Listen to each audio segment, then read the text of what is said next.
is a presentation of the ACC Network, an exclusive production of Raycom Sports.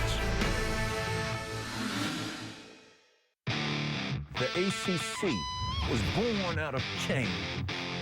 The tournament, rich in tradition, was once a tobacco field battle for bragging rights, but has evolved into the greatest show of them all. And while the number of teams may have changed and many legends have come and gone, the drive to be king rages on. That will never change. King of the jungle, hear me roar. Here come, let's go to war. Hardcore, we be the law. Knocking down walls, coming through the door. Biggie, you wanna be so unbelievable. Undefeatable, we all pop evil.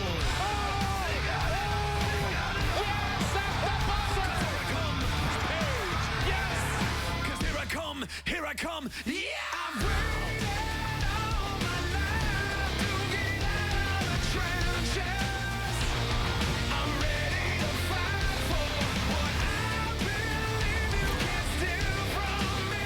I'm on purpose, gonna fill these trenches and stand. Time comes, it's gonna explode. Wake up, it's gonna unload. Won't give up, so unbelievable. 'Cause here I come, here I come. We are Pop Evil in DMC. You're watching the ACC Tournament right here on the ACC Network. Syracuse is in the house. We're back on quarterfinal Friday at the 61st Atlantic Coast Conference Basketball Tournament. The evening session about ready to get underway here. Syracuse and NC State, both teams think this is a game they can win. TJ Warren, he's the ACC's Player of the Year, leading scorer for the Wolfpack. Tyler Ennis, a freshman, has had a great season for Syracuse. He'll be a key in the game tonight. The 25th time that this tournament has been held in the Greensboro Coliseum. And our evening session indeed start with the Wolfpack and the Orange. Hi, folks. I'm Mike Hogwood. Welcome to Greensboro. Tell you what, Syracuse made a lot of noise early in this season, winning 25 in a row, including a controversial one-point win over State. Wolfpack's out for payback tonight. Syracuse for another win. We have already set one semifinal. That happened earlier today. Virginia beats Florida State, and their senior Joe Harris not about to let the top-seeded Cavaliers lose this one. They win, move on until tomorrow, and they will face Pitt. A surprising win over North Carolina. The Panthers with the upset over the Tar Heels to lead Zana. 19 points, 21 rebounds to lead Pitt to victory. Virginia Pitt in semifinal number 1. Who's going to be in semifinal number 2? We are about to find out. Well, my partner all week up here has been Corey Alexander. He's got another seat tonight, and that one's beside Tim Brando. Fellas? All right, and I do think he caught a really good straw by getting closer to the action tonight, Mike, because this is really the dawning of the new and improved ACC. Yeah, the granddaddy of them all just got better because Syracuse brings all the history that the Carolinas believe that they've owned from the area in central New York. Absolutely. They also bring their own Hall of Fame coach in Jim Boeheim, who only trails Coach K in all-time wins in men's basketball. C.J. Fair leads the way for the Syracuse Orange, and he can get it done in more ways than one. And a member of the ACC's first team All-ACC, and a guy that can get it done scoring the basketball, but is very disruptive in that Syracuse zone as well. The big note in the Food Line starting lineup would be that Jeremy Grant is back. He's healthy, practiced all week, and is good to go tonight for the Qs. TJ Warren, the Player of the Year in the ACC, was the key in the middle of the zone at the Carrier Dome, and he was in the middle of everything last night. And hashtag Tony Buckets is about more than scoring. That's right, the superstar will get on the floor for his teammates, come up with the loose ball leading to 2 points at the other end, and that's how the pack comes at you. Rest of the lineup, Ralston Turner aided and abetted Warren in a big way last night. Can Kyle Washington, who played big in the game at the Carrier Dome, do it again tonight to give State a chance to finish off what they could not accomplish a month ago? We'll find out. The tip between Syracuse and North Carolina State is coming up next.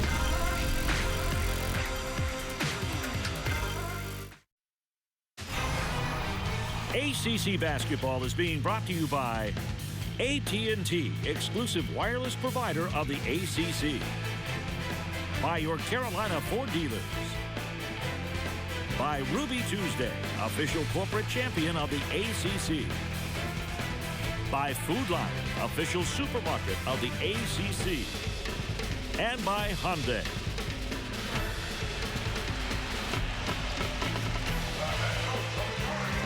A gorgeous and windy afternoon and sunset just outside the Greensboro Coliseum. 25th time that this tournament has been here, and a lot of conversation about the footprint growing and the tournament itself expanding and into new horizons in the future, maybe a little closer to the orange in the future. Deb Antonelli is standing by with more news on Syracuse. Deb?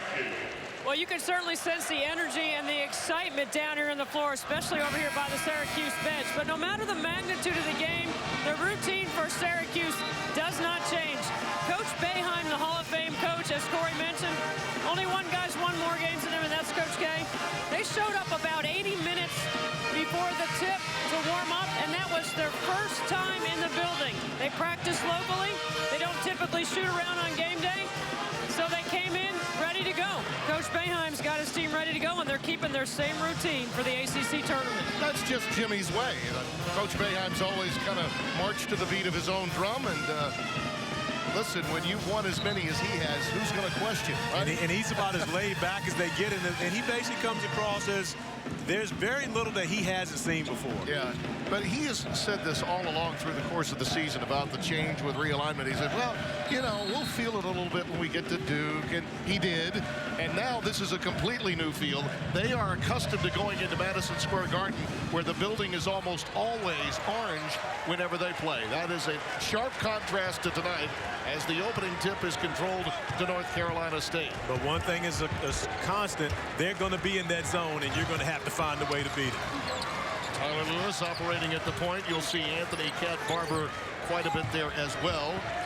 Lewis more the distributor. Takes the three, can't get it to go.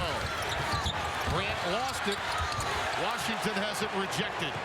And on the outlet, it's Ennis leading to a fast break. Cooney for three. Grant on the offensive glass. Ennis passes it up, goes to CJ, baseline extended. That's normally automatic for him. Out of bounds, it'll be controlled to Syracuse. But you immediately see Rakeem Christmas and what he's able to do in the paint for Syracuse, coming up with a huge shot, and defensively is really the calling card for the Syracuse Orange. A good offensive team, but a great defensive team. There, strong move, can't get it to go. Vandenberg with a rebound. Out to Warren, attacking the 10, and he's fouled by Ennis. Push, push, push. That's what Warren's going to do every time he gets free on the break. And a great job by NC State getting out in transition. And the benefit from that play is you get a foul on Tyler Ennis. And we've seen what happens throughout the year when Tyler Ennis has to go to the bench in foul trouble. It changes the complete dynamic of Syracuse, especially offensively.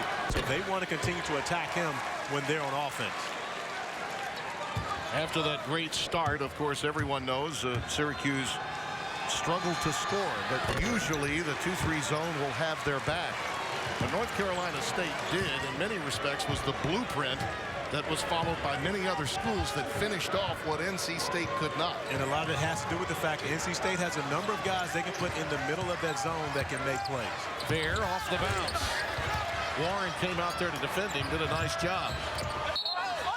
Out of bounds, last touch by Syracuse. Let's get your 4 keys to the game. Well, for NC State, they have to add the three-pointer to their repertoire. Ralston Turner is a guy that's able to knock them down, but they're going to need help from Tyler Lewis and TJ Warren as well to beat Syracuse from behind the arc. Syracuse has to turn defense into offense. We talked about how good they are defensively. Their 2 guys up front, Trevor Cooney and Tyler Ennis, are number 1 and 2 in the ACC in steals, and they've got to get those out in transition.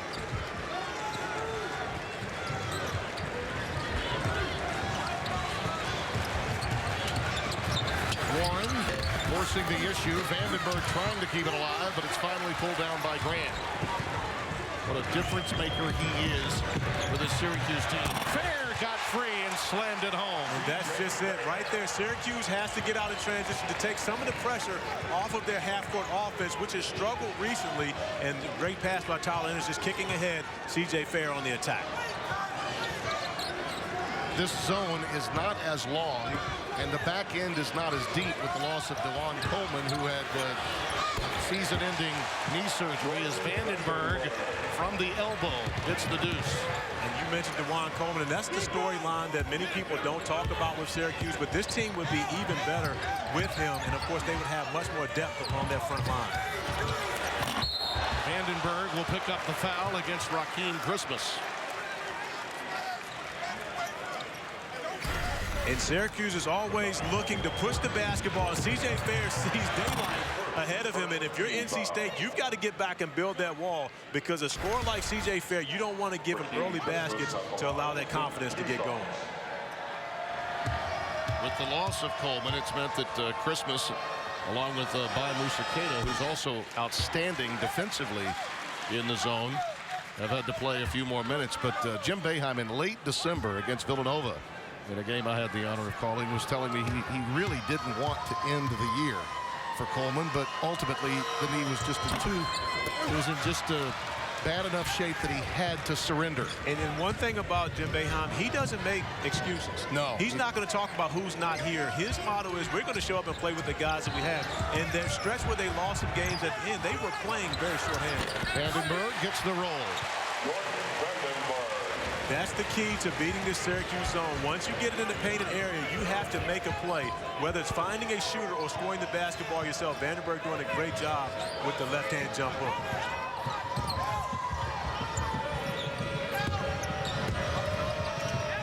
Fair is the seasoned offensive player that when it's a big moment in a game is always looking to get the ball. Grant going reversal. Beautiful move by Jeremy Grant.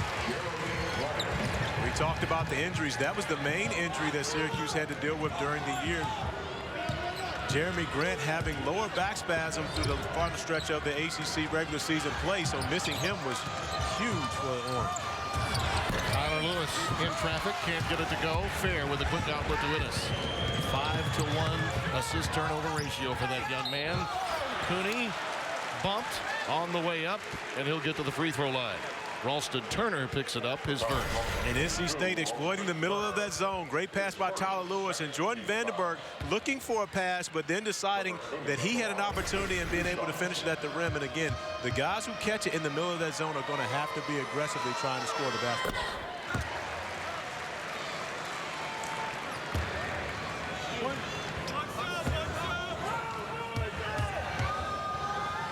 After the season began, people were surprised in Cooney's abilities, more than just an offensive player. Jim Boeheim said, well, I couldn't get him playing time a year ago. Well, and the thing about it, if you're going to wear this Syracuse orange uniform, you're talented, because they go get the best of the best. There's no question about that. Only had to wait a year before his impact was felt.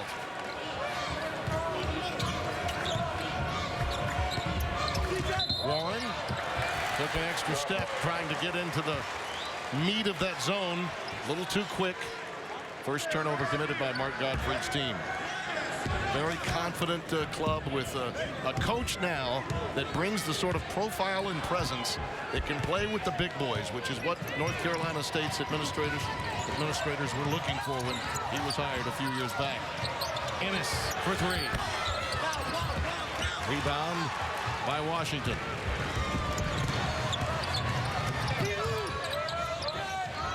There's Washington at the high post, and that was the problem for Syracuse in the meeting. He got off to a really good start to help North Carolina State a lead. And an unforced error that time by Syracuse. North Carolina State will have it when we come back. Every case got this baby underway. I bet a lot of fans in Syracuse had no idea they'd one day play for this trophy. They will.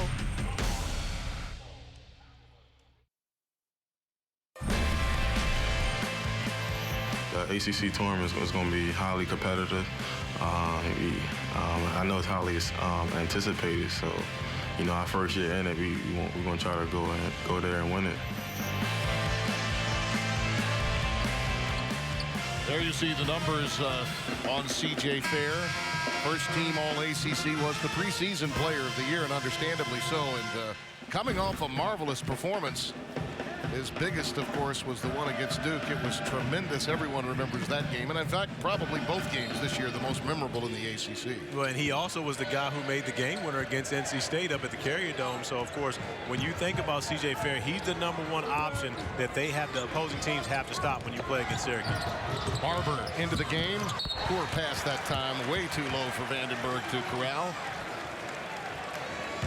And at that point, Cat Barber gets that deep into the lane. That's one he's got to get it up on the rim and allow Vandenberg and the bigs for NC State an opportunity to offensive rebound if he's unable to make the shot. Cooney with the dump down to Christmas.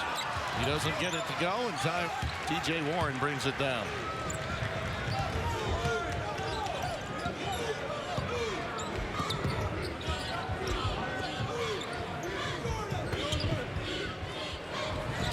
Vandenberg gets it to Washington out of that high post.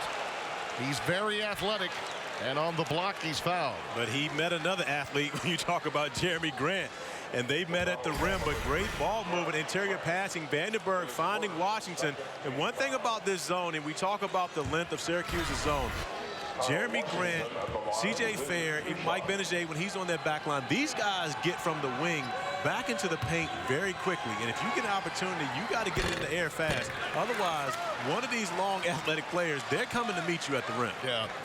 Back in '96, Jim Boeheim toyed with the 2-3 zone and started using it a bit that season. That club, you might recall, had a couple of narrow escapes beginning their NCAAs in Albuquerque, and made it all the way to the finals, losing to Rick Pitino's Kentucky Wildcats, you might recall, with Ron Mercer in that group. And it was at that point he decided, you know what, I think he might stay with the 2-3. You can't talk about that '96 team and not mention my boy John Wallace, though. J-Dub's got to get love. He was big time. Cooney can't get it to go. Washington with a rebound. Turner. That's his MO, the three-point shot. He was big with it last night in the second half in the win against Miami. He'll need to warm it up again tonight if North Carolina State is to pull off the upset. And you're going to have to have the three-point success to be able to beat this zone, because you have to make those guys on the wings respect you as a shooter. Christmas, baseline extended. Vandenberg with a rebound. Barber looking to push. Quick as a cat. That's why it's his nickname, but he also will make those kinds of mistakes at times. Fair gets a freebie. And that's an important part of what Syracuse does. They turn you over and turn those points, turn those turnovers into points at the other end. And you're talking about Cooney, Ennis, and Fair. All those guys, when they get it, they're full steam ahead getting to the rim. 2 turnovers by Barber since coming into the game. Nice look there. That's where they wanted to Washington. That was a brick. He rushed that shot. Grant, the trail man. Oh, that's a walk. It'll go the other way. I think his eyes got large as he got into the painted area sooner and perhaps easier than originally expected. And Syracuse gets turnovers and they turn them into points quick. C.J. Fair, of course, a guy that understands how to get to the rim and finish. And right there, using his body, shielding Ross and Turner. Turner not wanting to take that foul, just concedes the 2 points for C.J. Fair. No field goals since the 17-20 mark of this half for North Carolina State. So this is quite a drought they're in the middle of. But only down 2. Warren. Freeman just into the game. Rejected by Musakeda this time, but he could not hold on to it. So North Carolina State will retain possession. Deb Antonelli. Well, guys, you're talking about ball movement, and NC State only has 2 field goals. I'm tracking how many passes, how many times they reverse the ball against a 2-3 zone. When they reverse the ball and pass it 5 times, they've gotten it inside to Vandenberg, and he has scored both times. That's NC State's only baskets of the game so far. And there are times when it's easier said than done to get the ball inside against this zone. But I think you would agree, But the diagonal pass is really important. Well, that's true, and Debbie's showing her basketball IQ, because that's the one way that you are truly able to beat the zone. You have to change sides of the floor and allow that defense to shift a number of times, because eventually someone is going to miss an assignment, or it makes it just so far to run. So great point by Debbie. NC State is 0 for their last 6 from the floor.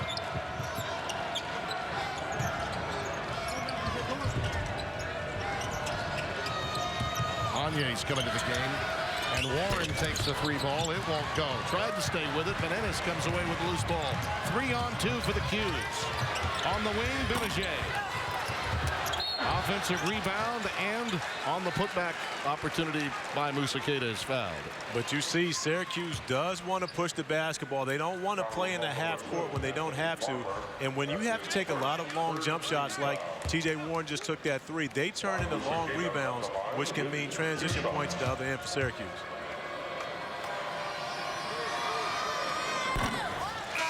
Closed captioning for ACC basketball is provided by Bojangles, famous chicken and biscuits.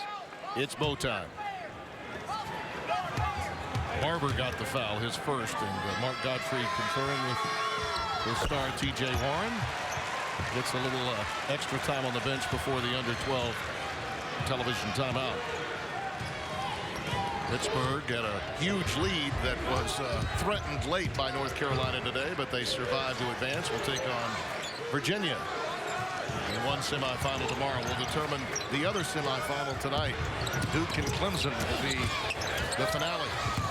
Desmond Lee in traffic. He's rejected by Musakeda, Jeremy Grant, you name it. They're swatting them away early on near the 10. But North Carolina State hanging tough, just down 4. Game 1 of the evening session, quarterfinal Friday in Greensboro.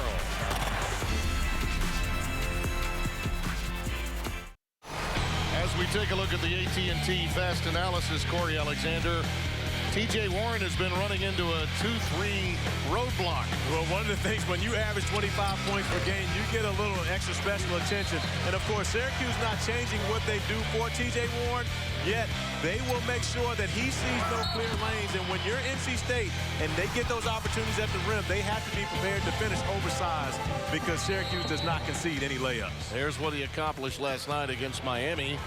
And there have been times when he's absolutely taken games over.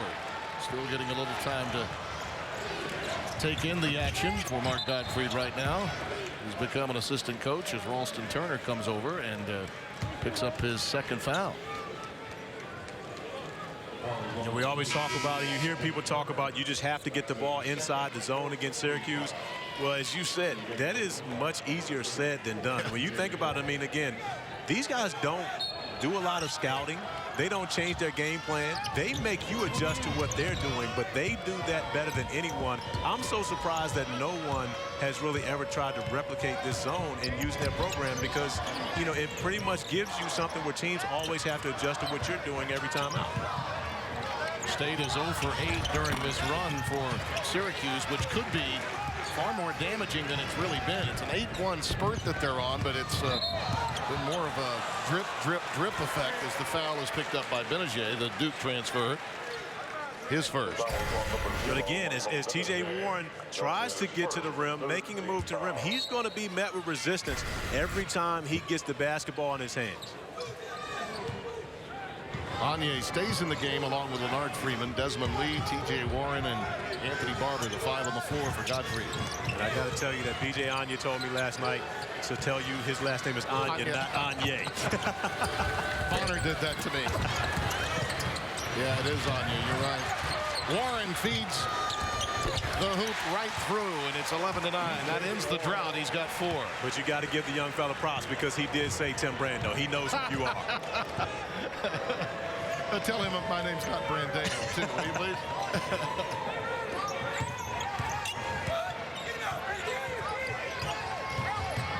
Somebody called from home. Oh, he got a text message. He got a text message. Yeah, tell him to say your name right. Well, tell him it was Bonner that actually said it, and I may have matched him a time or two. Grant, he always blamed the guy that's not here to defend himself. That's lesson number 1 in broadcasting. That is true. Ennis falling away. Not there. Anya brings it down with authority. And we haven't talked about NC State's defense. They've been great keeping Syracuse out of establishing any rhythm so far here in this first half.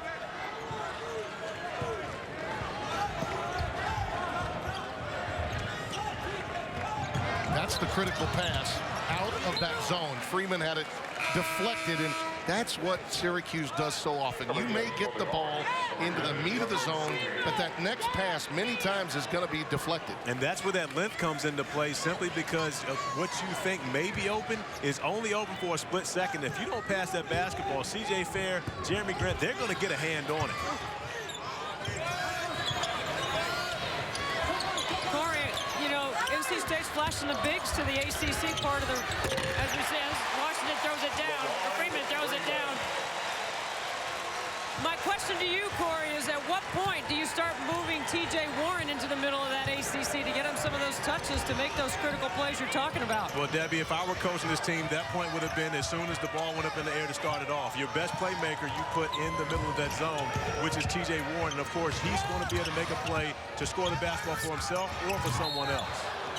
Fair trying to drive baseline, hits the deck. He's fouled by Desmond Lee.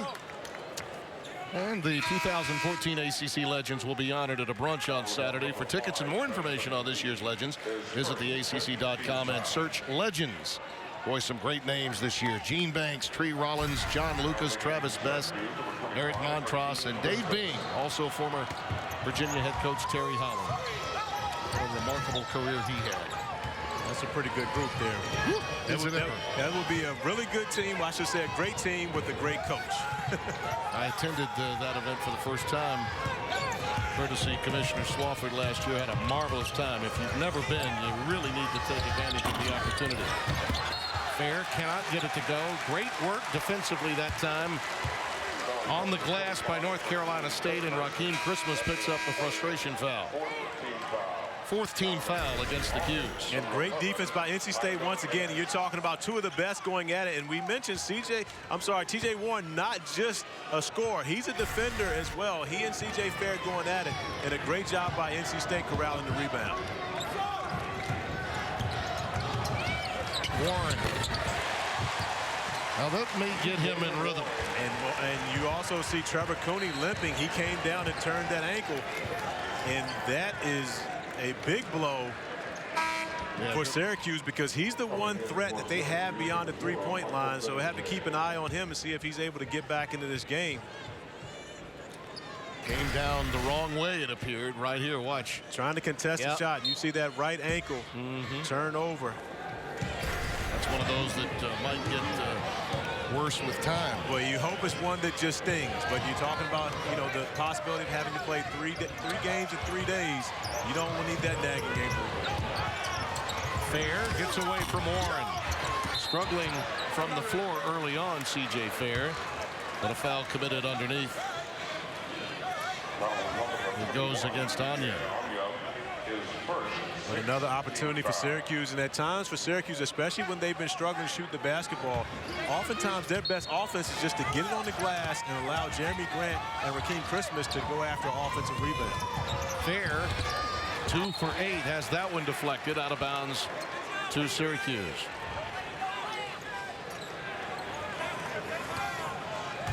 Trevor Cooney having that ankle tended to.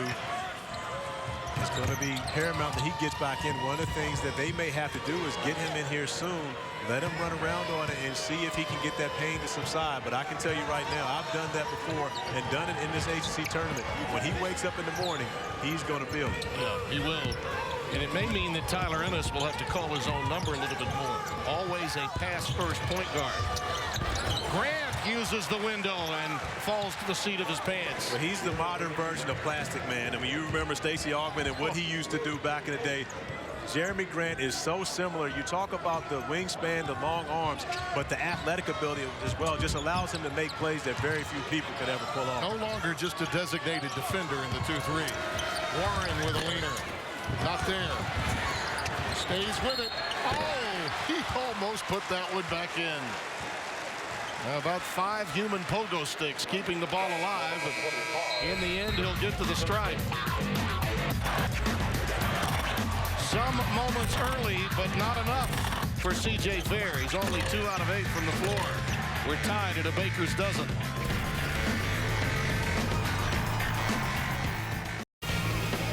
You are watching the ACC Network, an exclusive production of Raycom Sports. And Ruby Tuesday now takes us around the ACC to check in on conference tournament action. Joe Harris and company.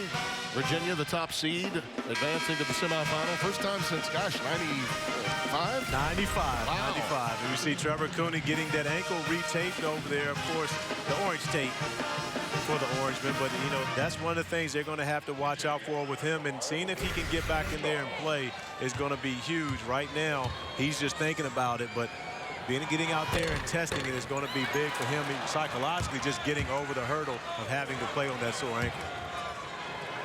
Warren comes up empty on the first try. North Carolina State grabs the lead by 1.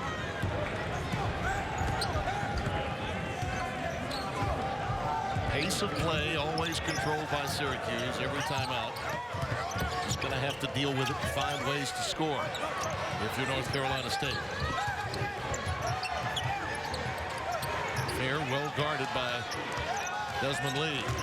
Grant working on Freeman.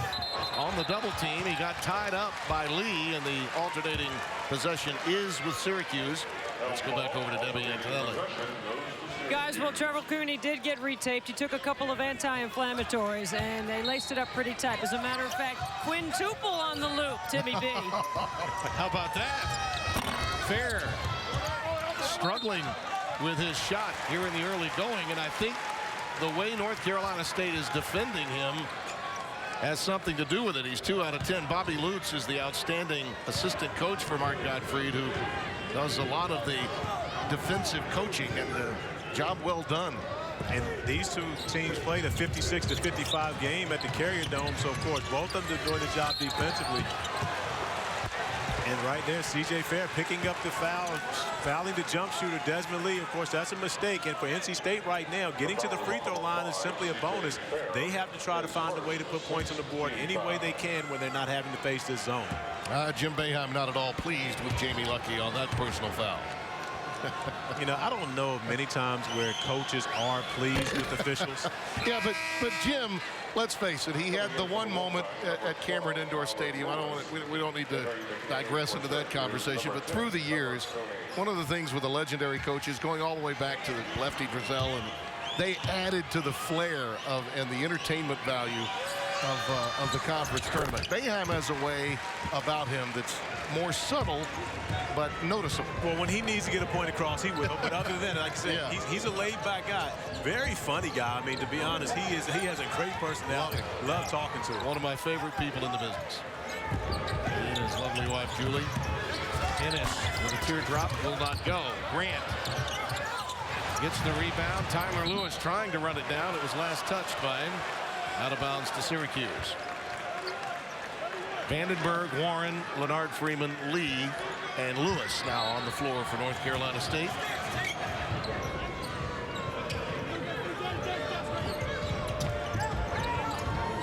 A paltry 19% here for Syracuse from the floor. This is now an 8-1 State rally. And Cooney ends it with a 3-ball from the wing. And that was not only a confidence check, but an ankle check for Cooney, and able to knock down the 3. And he still has a noticeable limp, but I tell you, when you make one of those, it makes it feel so much better. You should know. Pass it to Alexander. Never get it back. Pass it. I got it from the inbound. Desmond Lee. Rebound to Freeman, and he's tied up by Musa Keita. The arrow now with North Carolina State. You see a noticeable limp in Trevor Cooney, and he's gimpy on that right ankle. However, this always makes it feel better to see one splash down, and he's the guy that does that for Syracuse. They need him on the court. Hopefully he can continue to play through that turned ankle. Says the man who called the old #1 play many times. That was the best option. Many of my teammates, old teammates at home are probably disagreeing, but I got the microphone. Nothing they can say about it.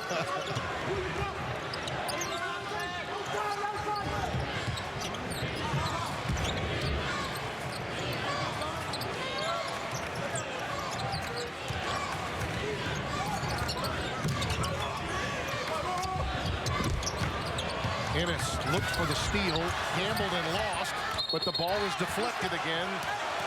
Mike Eads says that it was beyond the inline. It belongs to North Carolina State. Shot clock down to 7. And Tim, when you look at the pace of this game, and you would think that it may favor NC State because they're keeping Syracuse down, but actually Syracuse is capable of playing at this slower pace and defending. But the thing about them, this is their first game in almost a week. NC State played last night. Syracuse is still finding its rhythm, and this is one of the ways they do it. Points off of turnovers. Tyler Ennis, who leads the ACC in steals, coming up with the big one there and the two-hand slam. Real breakdown there on the inbounds pass. The Orange by 3.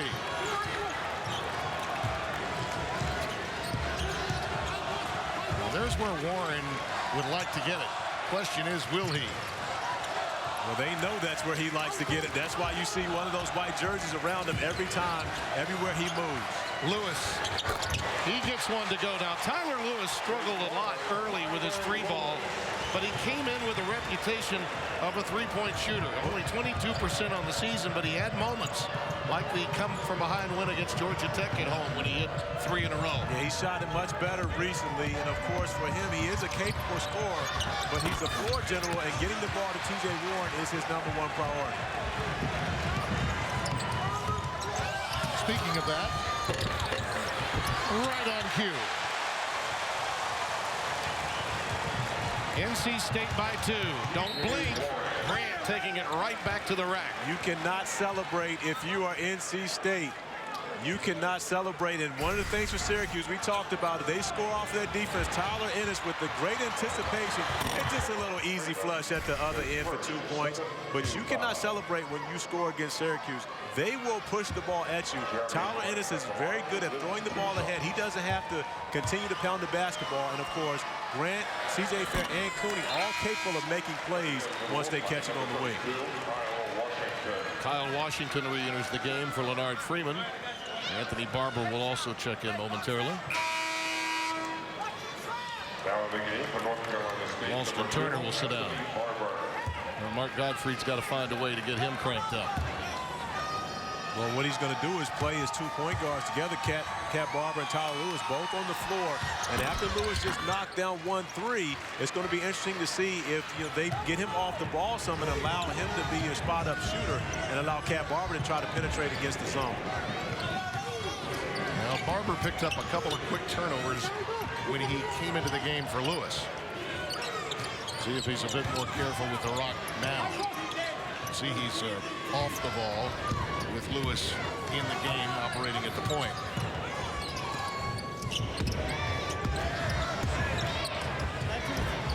Warren, that was stressed by Jeremy Grant's length.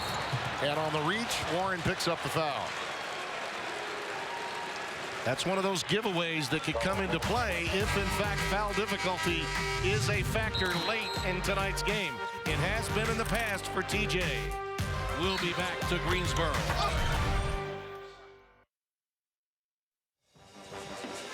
Let's take a look, Corey, at our Haviland defensive shield.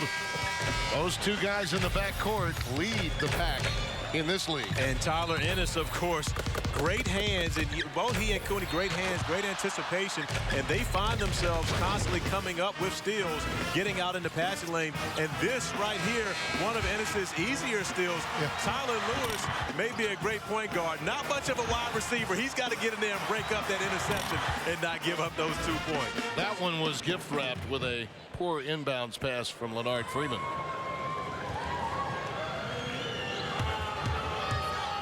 Trevor Cooney back on the court, still limping. Going to be interesting to see how he reacts after halftime. Of course, right now that adrenaline's still pumping, but when you go in and you have to sit down for a while, it's important to keep that ankle loose. Making sure he's able to come out and run in the second half. Well, the Canadian sensation from Ontario, Ennis, now has 4. 21-20.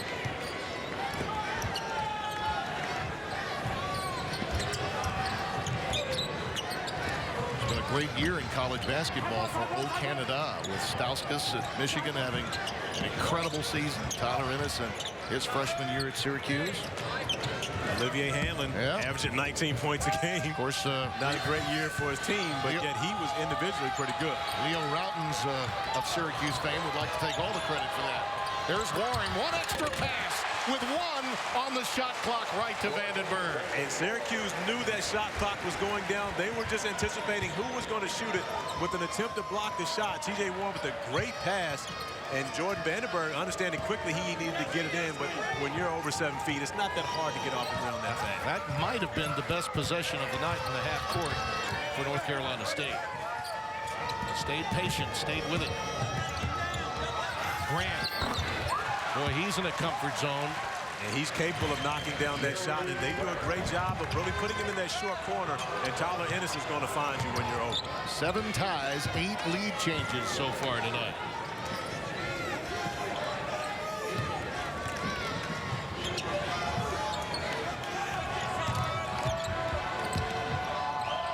Lewis for 3. Yes, sir. Rattles it home. That was one of our keys. You have to add the 3. And it hasn't been Rawson Turner, who's the usual suspect, but Tyler Lewis stepping up, knocking down a couple of 3 balls for the Wolfpack, and that starts to stretch that Syracuse zone. What's that old saying? There's a reason you're open for those 3s.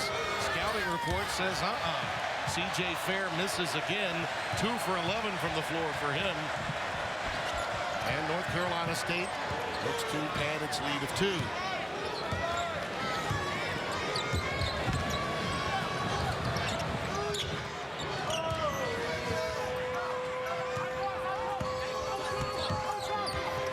Warren off the bounce. Yes. Had Cooney isolated a bit in that zone look, and Jim Boeheim didn't like it at all, and he takes a quick timeout. And TJ Warren, we talked about how much attention he attracts.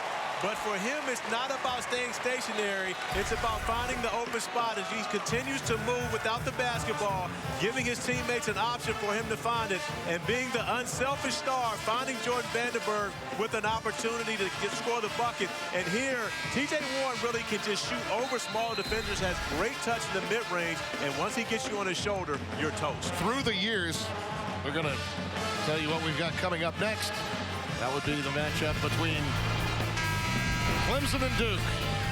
They will create the other team on the other side of the bracket from tonight's game in tomorrow's semifinals. Looks to me that the best decision that was made by Mark Gottfried to go with a couple of point guards has ignited this crowd, largely North Carolina State faithful, because they're able to move the ball more quickly against the zone with the 2 points out there as opposed to Ralston Turner out there. And not only with the 2 points out there, but as Debbie talked about earlier, when do you put TJ Warren inside the zone? For me, it would have been from the beginning of the game, but Mark Gottfried made that change, and they have been much better offensively with him inside the painted area.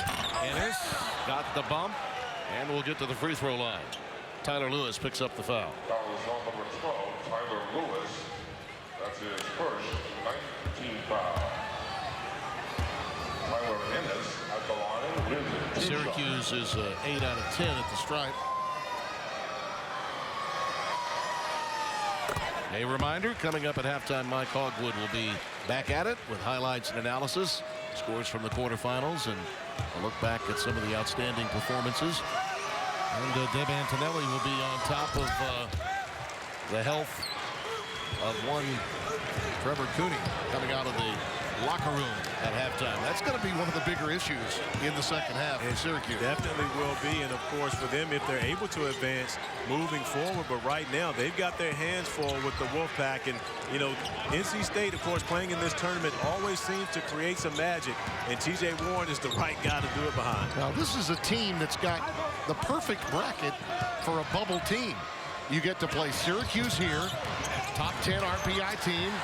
Washington lost it. Desmond Lee recovered it. A fresh 35. Lewis a runner. Did not get it up there, but there was a push underneath. Spotted by Jamie Luckey. It goes against Bai Musakeda, his second. And Tyler Lewis doing a great job turning down the three-pointer and getting in the paint. And Musakeda, that's, wait a minute. Bai Musakeda's an Oak Hill guy. Tyler Lewis is an Oak Hill guy. You can't push each other around. We're family. You can't do that out here. Ryan Musakady could care less about Oak Hill right now. It's solely about winning this game for the Orange, as well as Tyler Lewis, both great competitors. And for those of you that had Oak Hill Academy in your pools that would be mentioned before halftime when Corey Alexander is working a game, you're right. And there are more coming. Quinn Cook, next game, Oak Hill Academy.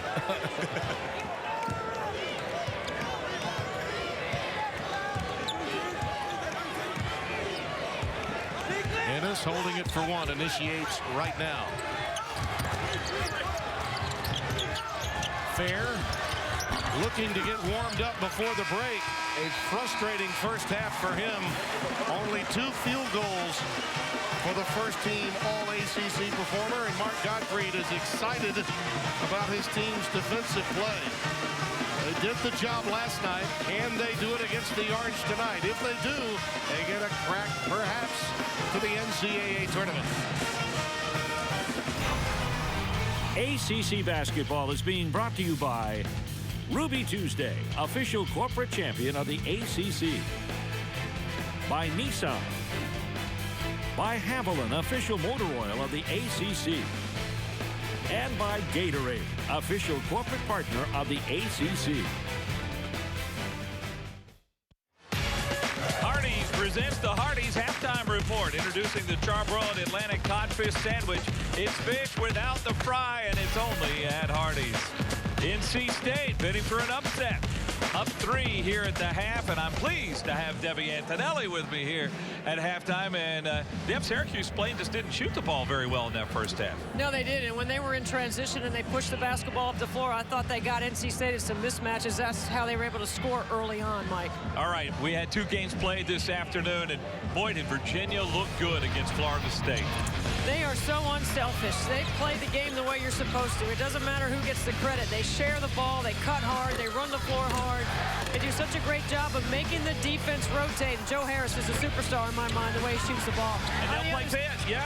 What an effort by Talib Zana today. Incredible, 19 points, 21 rebounds. And when you ask the rest of the guys, and I talked to Lamar Patterson today, after the game, he said he gives that effort every day in practice, Mike. Well, he was absolutely incredible, and what a semifinal it's going to be.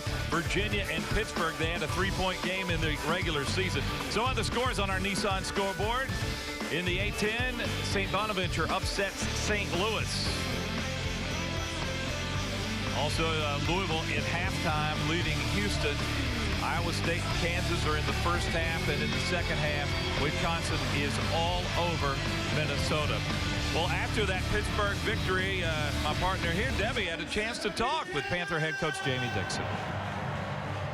What about the play of Zana inside? He was just so dominant. Well, we wanted to dominate the glass. We felt that that's something that we needed to do and had to do to win the game, and we did that. I thought our offense was really good early. Obviously, second half, we really did a good job moving the ball and getting y'all inside and finishing on some plays. So good job all around from our guys. All right, when those 2 teams played in early February, it was 48-45. Does that sound like a Virginia score to you? Yeah, it does. Debbie and I'll be back with more halftime with State up 3 here in Greensboro.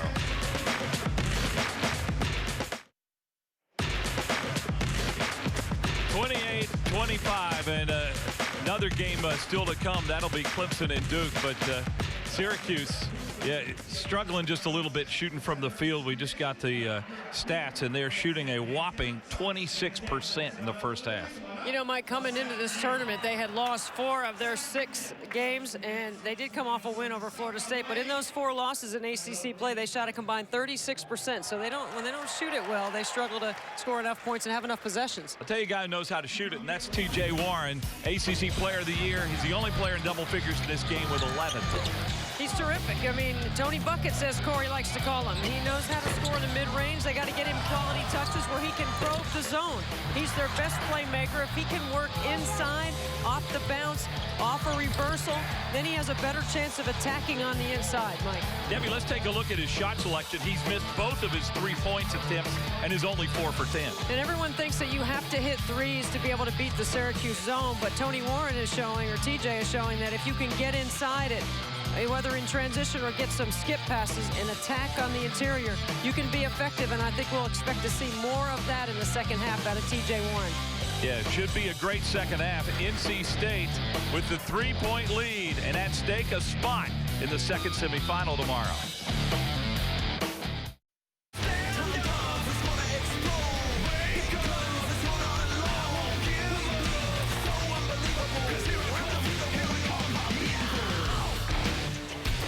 Now the song is Trenches, and we're going to see what happens in the trenches in this second half. It should be a good one, as NC State and Syracuse separated by just one possession.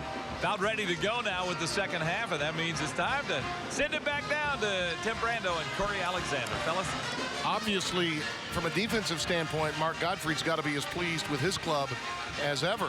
But at the same time, they got to find a way to get their scoring options going in the second half. Well, and I think they took strides, at the latter part of the first half, getting T.J. Warren inside that painted area. And not only was he scoring, but he was also making plays for his teammates as well. So offensively, I think they operated a little better in that fashion. Indeed. Well, when you look at these highlights, you're going to find that when Vandenberg got involved, good things happened. And Jordan Vandenberg gave them a huge plus on both ends of the floor, and T.J. Warren finding him for the dunk on the other side. But for Syracuse, it wasn't the usual suspects, not Ennis and Fair, but Jeremy Grant, who was really the guy that gave them a boost offensively in the first half, knocking down the jump shots and finishing at the rim. There you see our Hyundai halftime stats.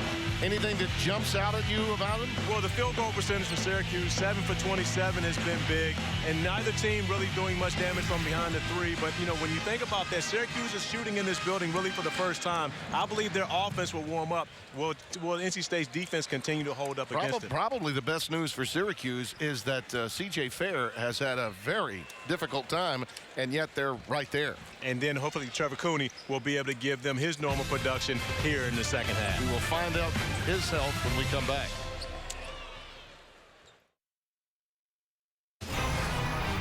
ACC basketball is being brought to you by Toyota, official corporate champion of the ACC. By Hardee's. By Geico, official corporate champion of the ACC. By BB&T, official bank of the ACC, member FDIC. And by 5 Hour Energy. The Hall of Champions here in Greensboro, North Carolina. Marvelous setting for the postseason in the month of March. And just a bit earlier, our Deb Antonelli spoke with NC State coach Mark Godfrey. Mark, a lot of people make a big deal about the 2-3 zone for Syracuse, but your defense on C.J. Fair has been pretty good. How would you rate it? I think it's been pretty good. And I also think we've rebounded the ball pretty well against it. We got to get back a little better. They beat us in transition a couple of times, but we're guarding them pretty good. I think we can play a lot better offensively. I think if we can do that, we're going to be all right. Thank you. That was just a few moments ago, and he's right about that. They got to find more offense, and generally speaking, that means Ralston Turner get into the act, and so far he hasn't. But let's look at the shot chart on C.J. Fair, where he's been getting those shots that he's not been making. We'll see 2 out of 12. And again, I think a lot of it has to do with the fact that, this is his first time playing in this building. He hasn't shot in this building. They didn't get in here in practice. And also, they've had that double bye. They've had a lot of time off. But we've seen throughout the entire day when Virginia got off slow, North Carolina had a really slow start, and Syracuse is well offensively. But the thing about C.J. Fair, he's not going to stop shooting, and he will have a much better second half. I don't know that fans necessarily understand from a player perspective, Corey, what it's like to get a late start in a tournament, but it's different when you have a double bye versus a bye. Absolutely, and when everyone else has already been here and practiced in this building and had an opportunity to play before you, and you come in and again you don't get the time to have your normal routine because the amount of time you get on the floor before a game is limited. So therefore you only have about 30 to 45 minutes to warm up. Trevor Cooney on the floor to open the second half. We'll see how nimble he is. Grant, who had an outstanding first half, is fouled by Washington. Closing out, and let's go over to Deb Antonelli to get a report on Cooney. I did what you guys asked me to do. I got you a report on Trevor Cooney. He's fine. They didn't do anything to adjust his tape or tighten up his shoes or any more meds. He did get hurt in the first half, but he's fine. He's ready to go. The only thing Coach Boeheim wants to change is the tempo of the game. He would like to push it more. He thought he had some mismatch opportunities early in the first half. It is a misnomer with this team because they're so athletic that because you're in a 2-3 means you have to play a slower pace. That's not at all what Boeheim's team is all about. No, the offensive pace, when they're able to rebound the basketball and get it into the hands of Tyler Ennis, they want to be able to push it. And again, he has playmakers on the wing. He has a number of guys he can throw the ball ahead of to that can make a play not only for themselves, but for their teammates as well. Same starting 5 on the floor for both teams here in the second half. Now Turner. Washington had the rebound, got tied up with Rakeem Christmas, and he'll be tagged with the foul, and that's number 3 on Rakeem. And I love the reaction by Rakeem Christmas, like, what foul? There was a bit of contact there, but of course not. One of the things with the zone, finding box out opportunities is always going to be difficult, and that time a free run to the rim by Washington. Not surprising that Mark Gottfried wanted NC State to get number 22 involved offensively at the outset of this half. But against this zone, it's hard to really design who you want to get shots for. They have to kind of flow out of the offense.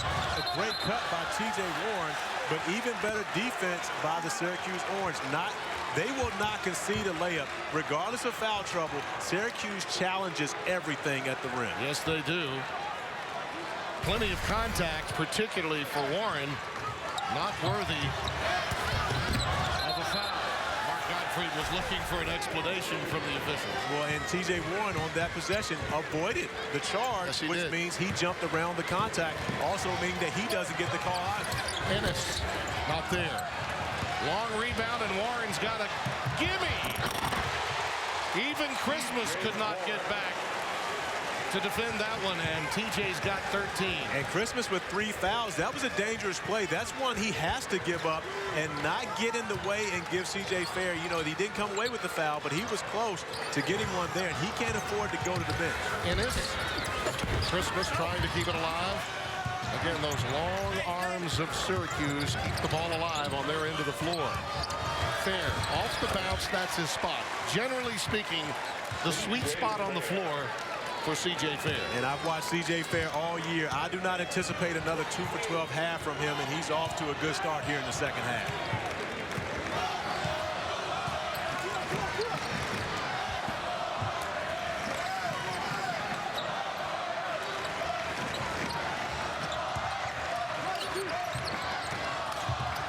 Again, they get it to Vandenberg, and right away Warren attacks the rim, and this time he is fouled.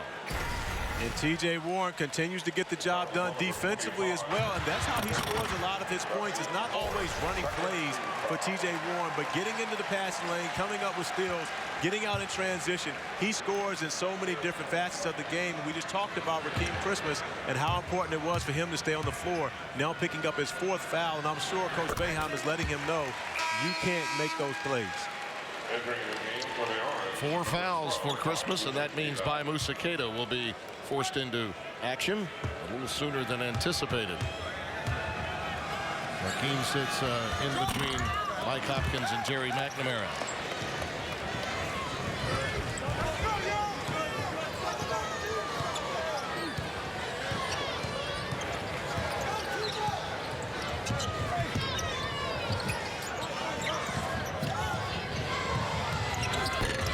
Cooney, not there.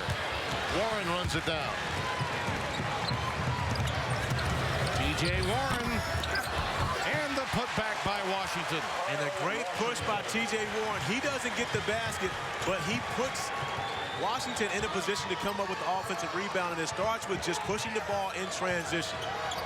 Ennis calling his own number. He's got the shot. It's all there. And he's also got an offensive, repertoire to where he can make plays as well. With Cooney limping around a bit, Tyler Ennis is going to have to step it up offensively, but he's a guy, of course, we've seen capable of not only taking but knocking down big shots. He is the cool hand Luke of Syracuse basketball. Plays well beyond his years. He's been that way for a long time. He was like that at around 15 or 16. Washington, great dump down to Vandenberg. A little high-low. And again, great interior passing for the Wolfpack, and Vandenberg with the finish and getting it above the rim quickly so that the length of Syracuse can't bother the shot.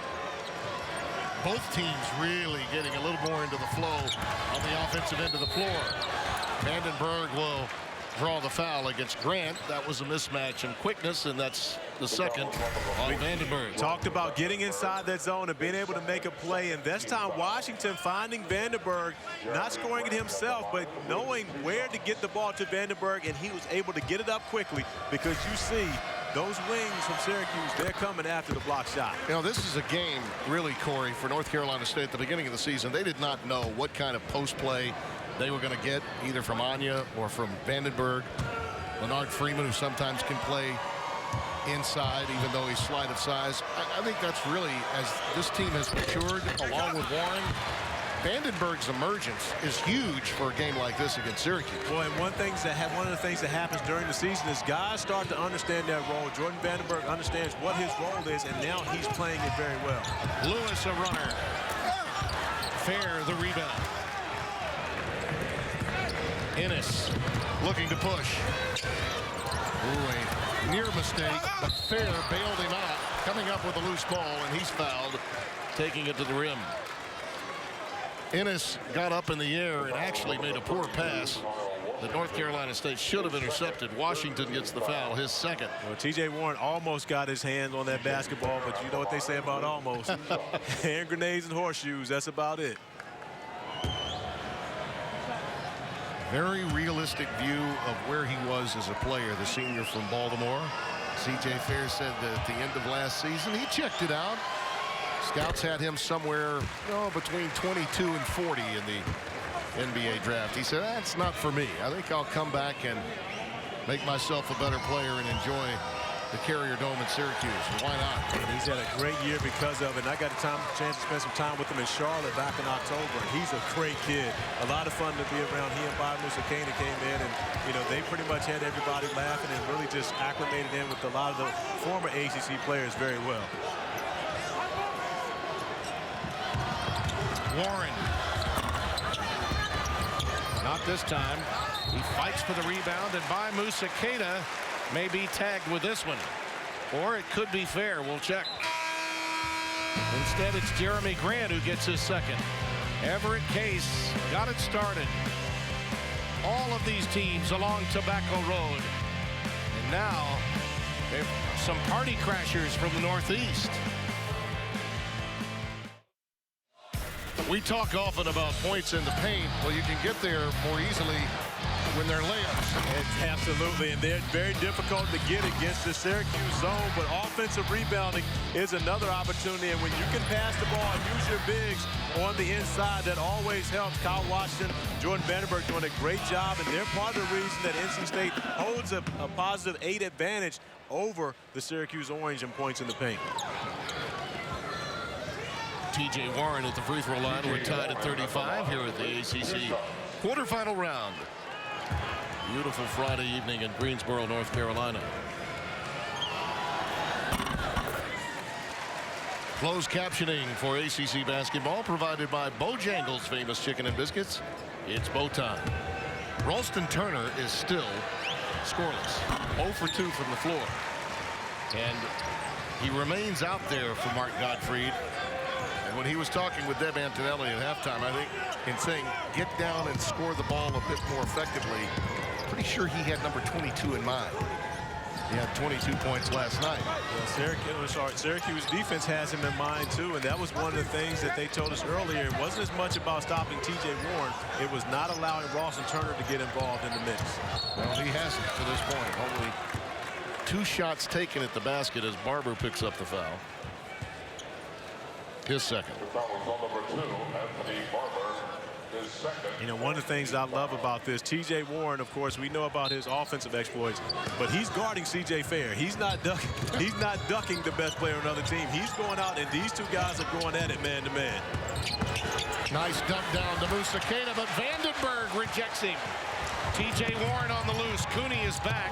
Wise choice by the player of the year to set up shop as Syracuse got back very nicely.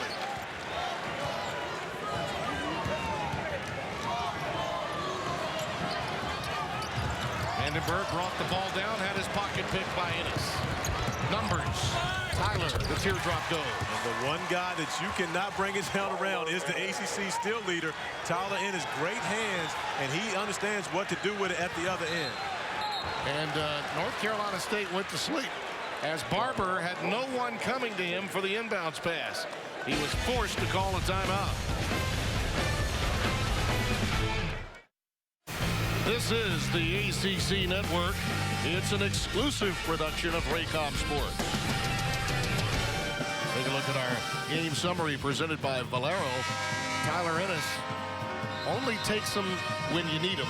And tonight they have, because C.J. Fair's not been at his best. And T.J. Warren, again, really carrying his club. But he's gotten some help from Jordan Vandenberg. And Vandenberg 4 for 4 from the field and doing a great job inside the zone, using the jump hook, and more importantly, not only just being a scorer, but he's defending the rim for the Wolfpack against this long Syracuse front line. So Jordan Vandenberg getting the job done on both ends of the floor. Short of that turnover a moment ago, he had played an error-free game. You got to have a couple of those every now and then. Brought the ball down a little bit low, and Ennis got the pilfer and the quick deuce.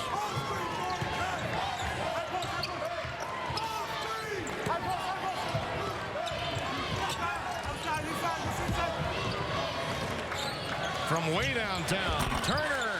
Now, that was probably a step further than he would have liked to have been. But let's see if it ignites North Carolina State. Well, and more importantly, does it ignite Rawson Turner, because he can ignite NC State when he's able to knock a couple of those down. And Musakeda lost it. Barber's on the loose. 3-on-2 to TJ. A payday. North Carolina State leads by 5. And a great pass by Cat Barber, and Jim Boeheim wants to talk about that. He does not like the direction this has gone in the last couple possessions.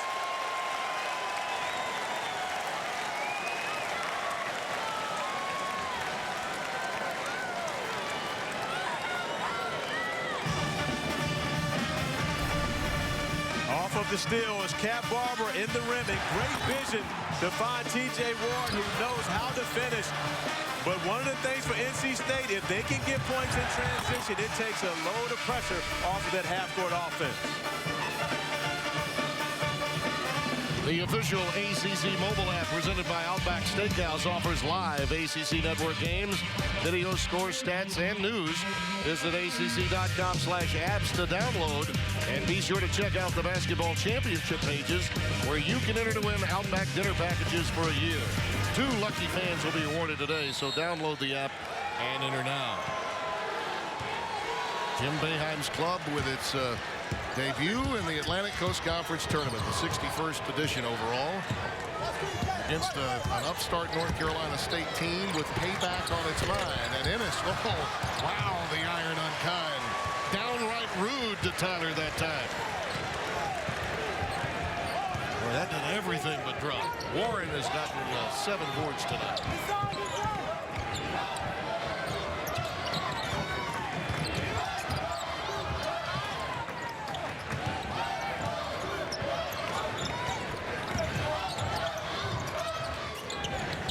That was an alley-oop, not a shot. I was about to say, now, who was that to? Yeah, but if, I don't know if you could have gotten an assist, but that certainly is a Sunday best dish.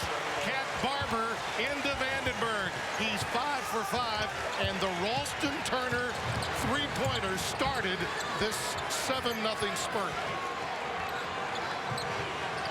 It was exactly the elixir North Carolina State needed. Grant in traffic. He's fouled. After having 2 early turnovers, Cat Barber has really lifted this NC State offense, in a beautiful dime dropped off to Jordan Vandenberg, who knows how to finish it when he catches it at the rim. And getting inside that painted area is important for NC State against this zone. Cat Barber finding his way inside. His quickness has really come to the forefront here in the second half, hasn't it? It really has, and not only just on the offensive end, but of course, he's the guy that can go out there and compete with Tyler Ennis. And like Coach Cat Barber for 2 years, these 2 guys, he and Tyler Ennis, have gone at it for a long time, both getting the best of each other at different times, but they know how to compete against each other. Jeremy Grant, who has such a ACC lineage in his family tree, seems to be comfortable in the Carolinas. Played very well in the loss to Duke, had 17 in that game. And with Fair struggling, he's had the answer for Syracuse tonight in this quarterfinal matchup. Leonard Freeman inside, yes, and a foul. Hi, Musakeda picks it up. The one thing that we're seeing, Tim, is, this Wolfpack team, as Leonard Freeman finds his way again through the contact inside the paint. But this NC State team is confident playing against Syracuse because they felt as though they had the game won at the Carrier Dome. They end up coming away with the loss from up there, but all season long, they've been wanting another crack at the horn. For 39 minutes and 30 seconds, they really outplayed Syracuse. Even Boeheim said so afterwards.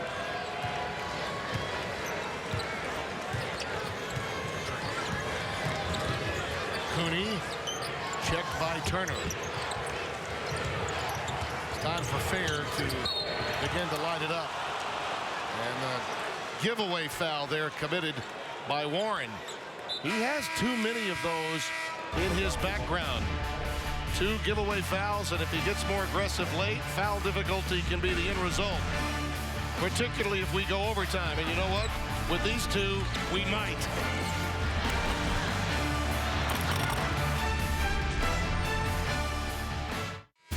This was that moment on February 15th when North Carolina State let it get away. Barber could have waited to have been fouled. Instead, he just tossed it out, which allowed Fair the open run out. And then at the end, Warren came up empty. Lots of conversation about a continuation foul that did not go NC State's way. But in the end, you know this as you look at the tell of the tape. Barber had struggled some at the line, and he just didn't want to hold on to the ball. Had he would have gotten to the free throw line. Well, and you saw in those numbers, Rakeem Christmas has 7 block shots in that game, so his defensive presence was huge. And we've noticed he's been on the bench during this struggle with 4 fouls that Syracuse has had to stop NC State on the defensive end. Ooh, Warren deflected it. The Cat got it. Barber with his first deuce. North Carolina State by 9. Warren does it all, doesn't he? He really does. Grant takes it right at Vandenberg and picks up the foul. And Cat Barber finding himself right in the middle of the pass lane. TJ Ward with the great hands deflects the pass, and Cat Barber, of course, once you get into a foot race, there are very few that are going to catch him with full head of steam toward the basket. Mark Gottfried has made the determination that he needs to get Vandenberg out with this much time remaining. All that size that Syracuse has. He'll go to Lanya to replace Vandenberg, who just got his 7th team foul. And Rakeem Christmas comes back into the game with 4 fouls. By Musakeda sits down for Syracuse. And Jim Boeheim recognizing how his team has struggled with Christmas on the bench, but of course it's still a gamble when you think about 11:25 left in this game. If Christmas gets one more, he's disqualified, and then of course it becomes a problem throughout the remainder of the game. A little bit of an equalizer, though, that Vandenberg is forced to sit because Anya not the shot blocker that Vandenberg would be. I'm not going to say that. BJ Anya has a 7'9" wingspan, so he can cover up the rim himself.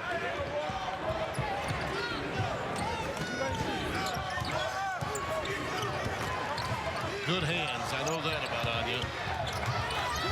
Warren, he's got that classic in-between game that is such a lost art in today's college basketball. Well, he has great touch around the basket. Those are difficult shots, but he makes them look extremely easy. 20 points tonight for TJ Warren. Player of the year in the ACC. The preseason player of the year has struggled for Syracuse. Fellow first-teamer C.J. Fair. In traffic, Grant, count it, and a foul. Now, Grant's the one guy that's been able to have some success offensively for Syracuse, and right here showing his ability to put the basketball on the floor. Great left hand at the rim, and he's one of those guys that can sneak up and score 16 to 18 points for Syracuse, and he's been their offense here today. Remember those 2 giveaway fouls that Warren had early? One in the first half, one about 3 minutes ago. Well, now he just picked up his legitimate 3rd. underneath the basket. We've got a tie ball, the arrow to North Carolina State. So TJ Warren, who is prone to play hard even when he has foul difficulty, is going to be skating on thin ice the remainder of this game. And he's fouled out of a number of games this year, and NC State going on to lose some of those games because they don't have his production on the floor at the end.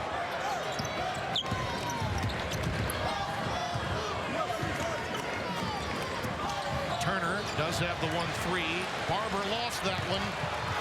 Benajay gets the easy one. And great hands again. Tyler Ennis, the ACC steals leader. That time getting the hand on the basketball and not only getting it away from Cat Barber, but still being able to corral it with the head pass to Michael.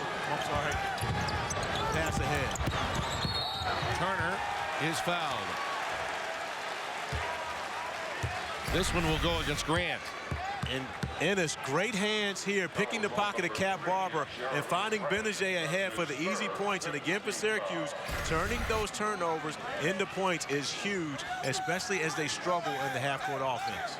3 fouls now on Jeremy Grant. So we'll be documenting potential attrition as we get closer to the end of regulation, as the foul difficulty begins to creep into the strategy of the game for both coaches. Rakeem Christmas already out there with 4. Grant now joins the issue with 3 himself.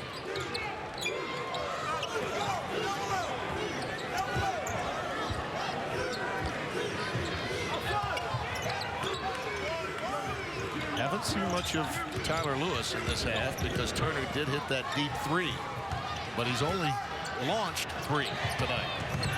Warren in traffic, stayed with it. Ball was knocked out of his hands. He went back to grab it and put it right up. And some people are just born to score, and that is Tony Warren Jr., no question about it. He is born to score the basketball because he finds so many ways to do it. Conventional, unconventional, it doesn't matter.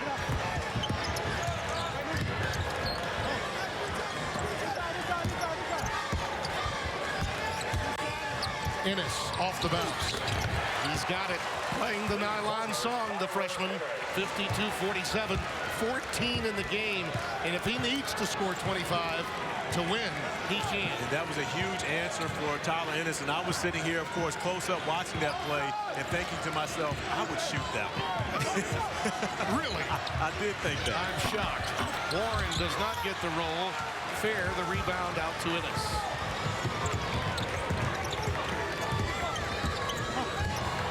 Christmas working on Anya. Nice move. Doesn't get the ball to go. Warren keeps it alive, just outworking everyone on the floor. He's up to 8 rebounds now to go along with his 22 points. Kyle Washington will come in on the next dead ball. Turner from way downtown again. Not this time. Rebound cleared by Grant. Ennis leaves it for Fannin. Scoop to the hoop, won't go, and B.J. Anya comes down with it. Right now, Mark Godfrey trying to get T.J. Warren a short blow. He's a bit winded right now, and you're going to have to get him out. We'll have a media timeout, but you got to get him out and give him a chance to recharge his battery because they're going to need him down the stretch to try to finish this game.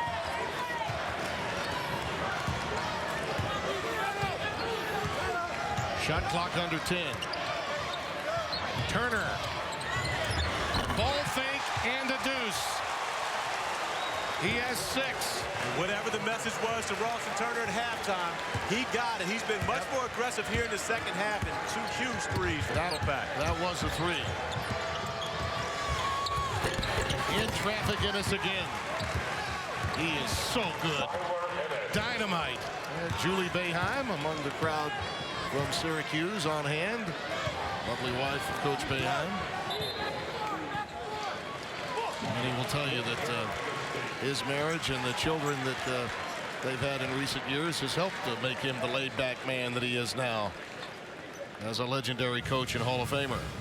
Well, the ACC and your local Toyota dealers are unlocking the ACC archives where you can relive over 90 classic basketball games all for free. NC State's Jimmy V wins his second and final ACC tournament as the Pack defeated the #1 Tar Heels 68-67. They were second in the country at that time. Vinny Del Negro was the MVP, hitting those big ones late. You can visit the ACC.com/vault. Brought to you by Toyota. Let's go places. And here's the most recent run for North Carolina State tonight. And a lot of it's had to do with Ralston Turner. He sparked it with the first three. And then Cat Barber finding his teammates, getting them easy baskets. And, of course, Lenore Freeman getting involved in the mix. And Barber doing this one on his own. But it's been other guys, T.J. Warren included. But it's been the supporting cast for the Wolfpack that's really stepped up here recently. There you see the resume. The problem, the lack of wins against top 50 RPI teams. That can be solved with a win here tonight and a win potentially, all right, if Duke were to beat Clemson. It would shake out very well for North Carolina State in terms of getting inside the bubble.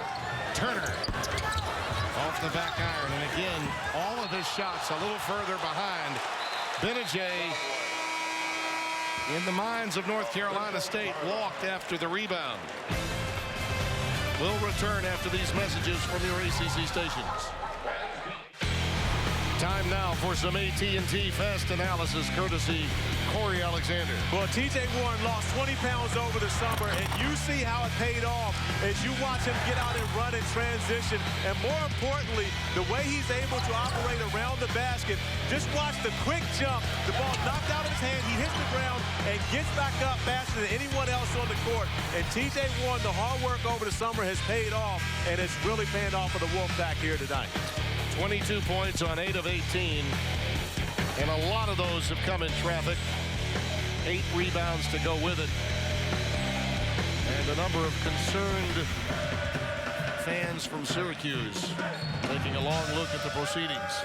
2 Syracuse legends actually in the building. Walk by Barber. And that's a mistake right there. Now, of course, if you're Cat Barber, you get back beyond the half-court line and then chase the basketball down. You don't want to play tightrope with that half-court line right there. Deb Antonelli during the break was in the North Carolina State huddle. Guys, so enthusiastic. Coach Godfrey really bringing the energy, trying to get his guys to pick it up a notch. There's nothing different. You've got to continue to play good D. You've got to get the ball in the middle of the zone. All about repetition. Sometimes the coach has to repeat himself. Ennis, he is so solid. And he has stepped his production up here recently for Syracuse, now knocking down another 3, and he's been the guy they've depended upon from the exterior. Cooney still gimpy. C.J. Fair not been able to get the job done here so far this evening, and Tyler Ennis stepping it up. Yeah, and you knew this was going to happen because he's capable of calling his own number. He's just a pass-first point guard. That's who he is. It's one of the reasons why Jim Boeheim says he's the best he's ever coached. Washington, not there. He said he's the best freshman he's ever coached. Well, the best freshman, exactly. But let's think about that. Pearl Washington, Sherman Douglas. Can I go on? When you say best freshman, that to me means maybe the best you've ever had, because they were all good at Syracuse as freshmen. The all-time greats were great. He told me that when I was doing the Villanova game. Haviland and the ACC Network are giving you a chance to pick this year's all-ACC men's basketball first and second teams.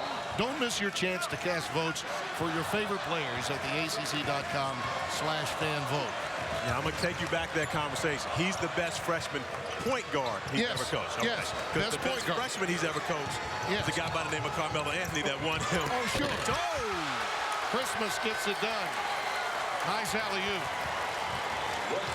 And just like that, Syracuse is back in this game after being down 10. They were up. North Carolina State was up 10 when Jordan Vandenberg went to the bench. And since then, Syracuse has erased 9 of those points and got it down to a 1-point game. And a lot of that has to do with Tyler Ennis, but also them being able to attack inside the zone. Tyler Lewis back in the game. A couple of turnovers have really hurt North Carolina State late. That ball was last touched by Syracuse. Well, Tyler Ennis has gotten it done from the perimeter, but Rakeem Christmas now back on the court, avoiding foul trouble, able to go over the top. A great pass from Jeremy Grant for the alley-oop. 7-0 run for Syracuse. Clemson and Duke coming up next. Warren over Cooney. He's fouled.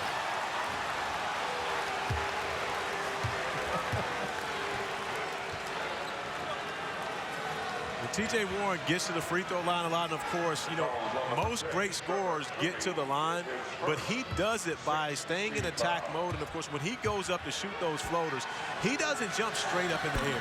He's jumping forward, so as the defense tries to resist him, they're going to get some body on him, and oftentimes it ends up being a foul, and when he's unable to make the shot.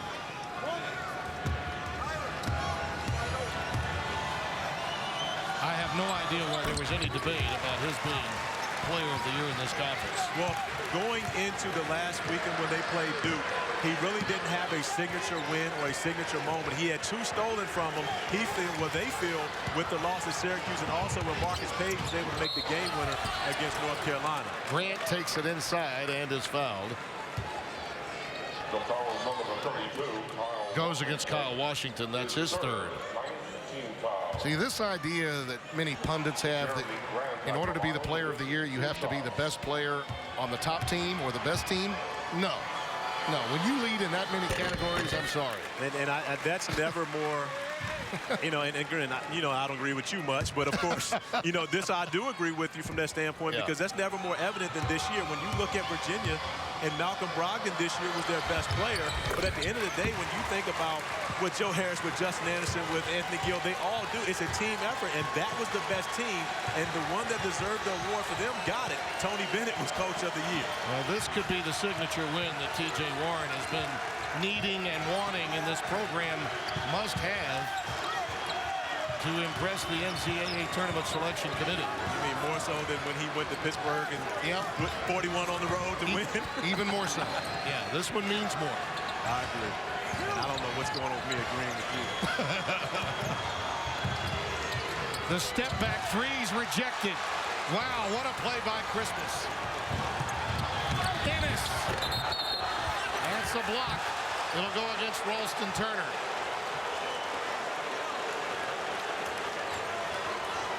Boy, that looked like the block that Syracuse got back in 03 against Kansas. Remember that one? To give Carmelo that national championship as Warren was rejected. We'll be back for the frenetic finish.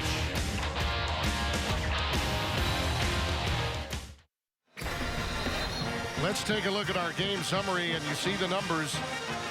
It's been tied all the way through. North Carolina State getting the job done in the paint, but there are issues for North Carolina State with foul difficulty. And also, Syracuse field goal percentage has picked up in the second half, but they've been led by Tyler Ennis in their comeback, and he's done it in a number of ways, getting to the rim, of course, using that great shooting touch, as well as beyond the three-point arc. But for Syracuse, a lot of it's always going to have to do with the athletes. Rakeem Christmas getting it done offensively and defensively with a block that has my man Timmy B reminiscing.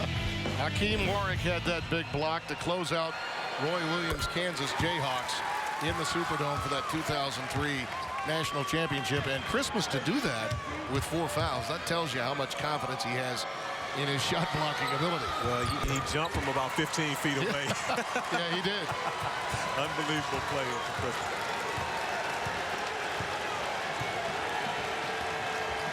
21 points for Ennis. What a stat line he's got. Lewis lost it. Turnovers have become now an issue. Fair. Fouled by Turner.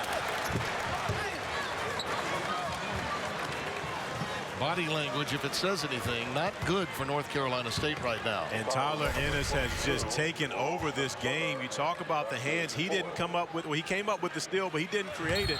But understanding to get it over to C.J. Fair, allow him to try to finish, and more importantly, get Fair to the free throw line to get some confidence going for him. Ennis has got to found the groove offensively.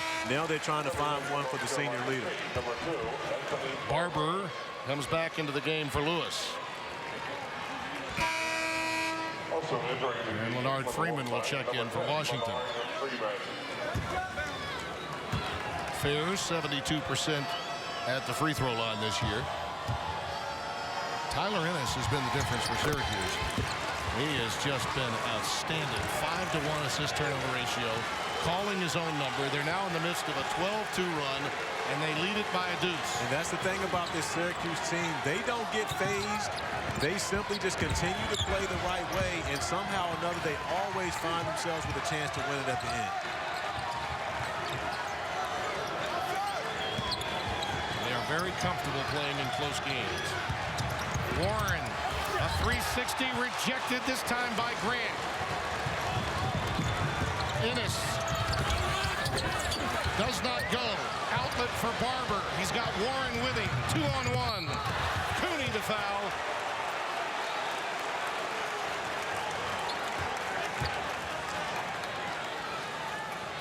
Second foul on Trevor Cooney.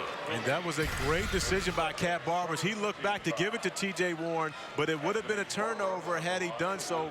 Being aggressive, trying to get to the rim was the right play, and now an opportunity for him to get back to the free throw line and tie this game for NC State. Early in the season, he struggled at the free throw line. He has improved as the season's worn on.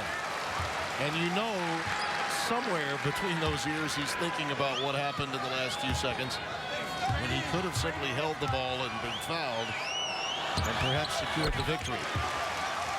We're tied at 59. That was in the game back on February the 15th. 3 minutes left. We're tied at 59. Syracuse fans are on their feet. Fair. That's a charge. Nice work by Freeman to collect the player control foul. Just the second foul on Fair. And that was an easy call for Jamie Luckett getting over there. And Leonard Freeman had set up well before C.J. Fair gets into his upper motion. The easy call for Jamie Luckett coming over.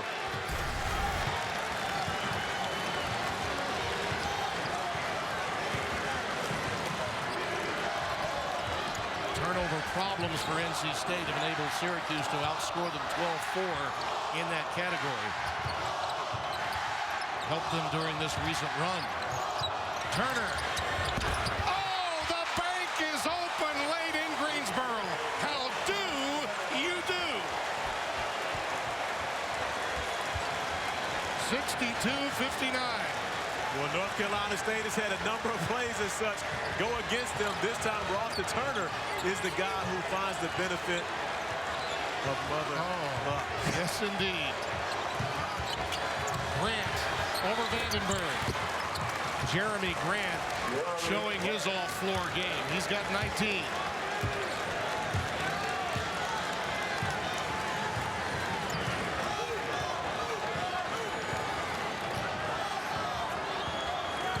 Amazing how Syracuse spreads you out with their 2-3 zone. You initiate so far away from the bucket, and Warren gets the jumper to go from the baseline extended. It doesn't matter where he finds it. He knows how to score the basketball any part of the court. The lead is 3. Ennis. I've talked about it before. In my opinion, he is the best on-ball defender in the ACC. Hands down, Cat Barber is so quick. He can get in front of the offensive players as they're changing direction and allows them to push him off because he gets in their way. That was a pretty good substitution late to make, was it not? To get Lewis out and Barber in. That was, and they do that for defensive purposes more so, but Cat Barber's had a good offensive game as well, distributing the basketball. Not to take anything away from Lewis. There are times when it's his advantage. We got a tie ball with the arrow to Syracuse.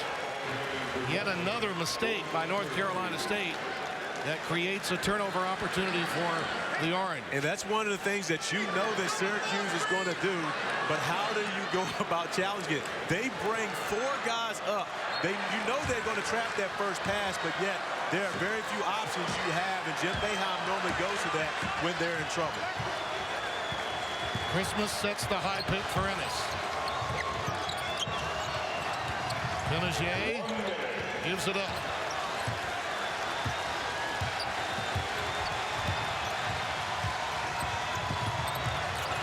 Ennis using the window. No. Warren the rebound. Huge block by Jordan Vandenberg, understanding Ennis would be coming to him, and gets a hand on the basketball. Jim Boeheim was calling for the trap. Mark Gottfried wanted the timeout. And the fans are on their feet.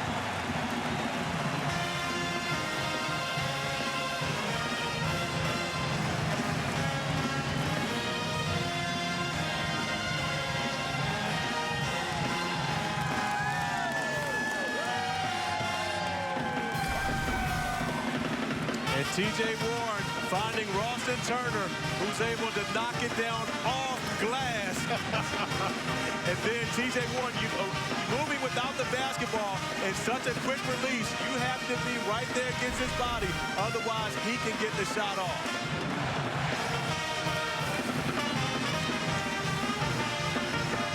There you see the story. Timeouts remaining. 3 for Syracuse, only 1 for North Carolina State. Possession arrow to the Wolfpack. Clemson would like to think that another victory against Duke, and why not, would get them into the NCAAs. And I would concur.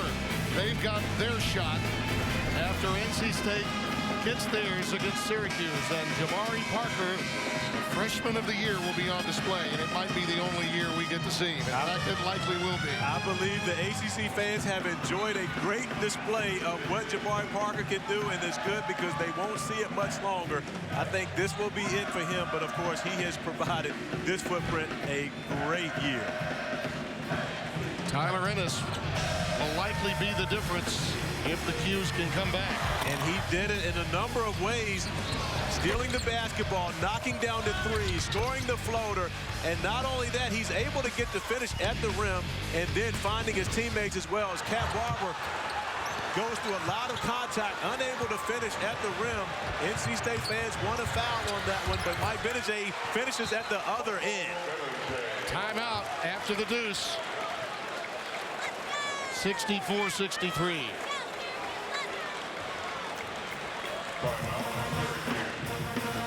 It was a great drive to the basket.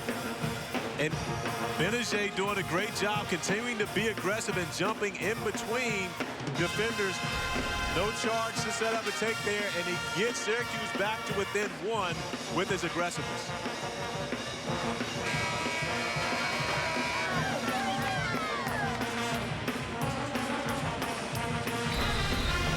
And this is Cat Barber doing a great job attacking, but of course, Rakeem Christmas, we know as a shot blocker, there a little bit of contact, but Cat Barber with the off arm really was the one initiating the contact. Great no call by the officials, but because of it, it turns into a fast break opportunity at the other end for Syracuse. And that's the thing with Anthony Barber, and I go back to massaging your minutes with your point guards. There's a little good and a little bad. You got to be able to take both if you're a head coach. Mark Gottfried has done, I think, a lot of that with both he and Lewis, utilizing their advantages, understanding there's maybe some downside from time to time. Let's see what happens. 26.4, Syracuse still down 1. And the foul given up by Grant, quickly doubling T.J. Warren. Well, this is deja vu somewhat for NC State. Now the opportunity for T.J. Warren to go to the free throw line and possibly make this a 2- or 3-point game. But State found themselves in a very similar situation when they played in the Carrier Dome a month or so ago and unable to come away with the win. T.J. Warren at the line with 2 shots. Hey, whoa! 8 out of 10 at the free throw line tonight.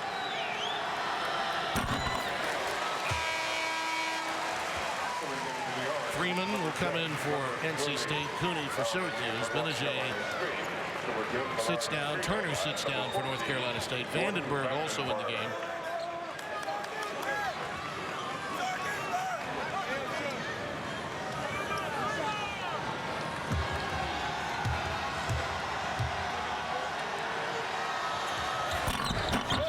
The iron kind to the player of the year. 1 possession game. Ennis, a quick drive. And a near flush, but it's missed. Cooney got the long rebound. Ennis throws up an air ball. Cooney again, off the top of the board. Fair for 3. Off the back iron. Ennis back to Cooney. Will 1 go? No. 1.3 left, and they're on the inline. NC State may get that signature win after all.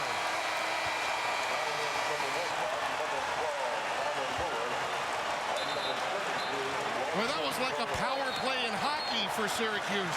They kept getting second and third and fourth chance opportunities. But the first mistake was right after this. The first offensive rebound, Trevor Cooney should have shot the first one. He's the best three-point shooter on Syracuse team.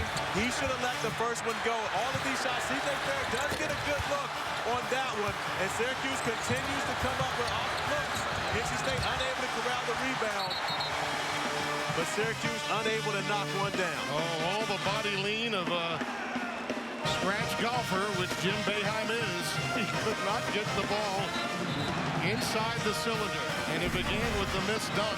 You're right, though. Cooney should have set sail earlier. And that's when you think about, okay, he's got a bum ankle right now. Was he confident? But when he got that offensive rebound off of the Grant dunk, he should have lined that one up. He's their best shooter. That would have been the best time for him to take that shot. Lewis will inbound it. Syracuse will have to quickly foul once it's in. Length of the floor, baseball pass to Lee. He wisely keeps it in play. North Carolina State gets its big W.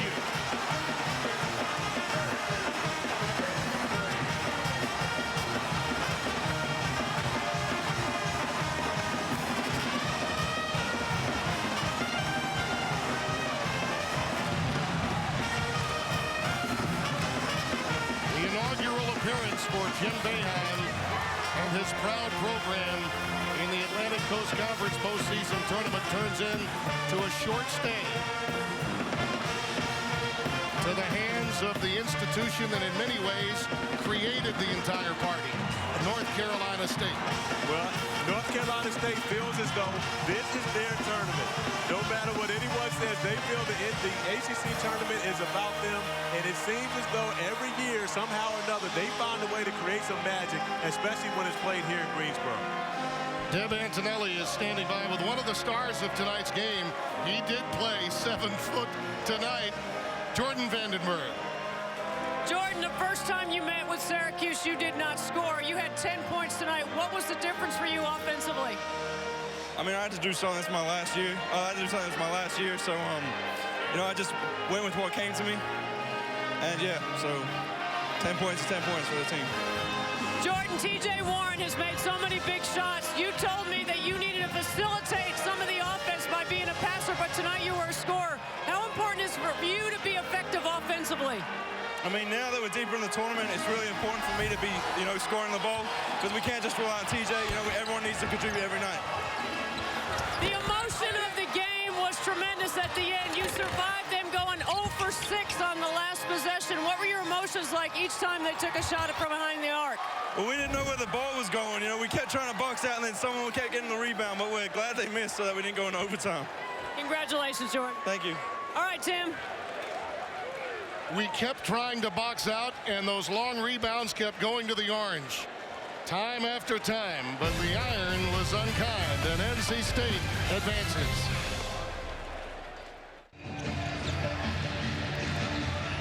Seminal moment, really, in the history of the Atlantic Coast Conference Tournament, with Syracuse, a proud program, a new entry, a national brand coming into Greensboro for the first time to participate after realignment in the Atlantic Coast Conference Tournament. And for North Carolina State, a team so steep in tournament tradition, to get this win that may help propel them into the big dance next week. That is a very significant moment in this tournament's history. It really is. And you think about, you know, coming down here to Tobacco Road and having to face the Wolfpack, and they were great defensively tonight. They got some unbelievable time shots. Rawson Turner going to the glass, and then T.J. Warren continues to score at a high rate. But it was really about, you know, the defense for NC State that was allowed them to be able to come away with the monumental win. And as you mentioned, this springboards them. They may have a shot now of playing in the big dance after a performance like this. Yeah, I think conventional wisdom for North Carolina State was that if they could make it to the finals, they would have a really good chance of being an at-large team. Now, whether they beat Duke or they beat Clemson, whoever's there on the other side, that'll be determined later. But either way, that game for North Carolina State, if they could win it, would be worthy of getting them in. Well, as we turn over to our next game, we talk about those two teams. You said Duke and Clemson. Duke looking for some payback, and it's very seldom you get an opportunity to hear that Duke is looking to pay somebody back, but Clemson beat them handily down at Little John Coliseum earlier this year. Jabari Parker has changed since then. He's a new guy right now, and of course, you're looking forward to see how he plays against this great Clemson defense. And as Duke hits the floor, a 15-team tournament, they hit it with only 5 teams left. They've waited a long, long time to finally play. Mike Hogwood and Deb Antonelli on the other side to get you ready for our quarterfinal finale on this wonderful Friday in Greensboro.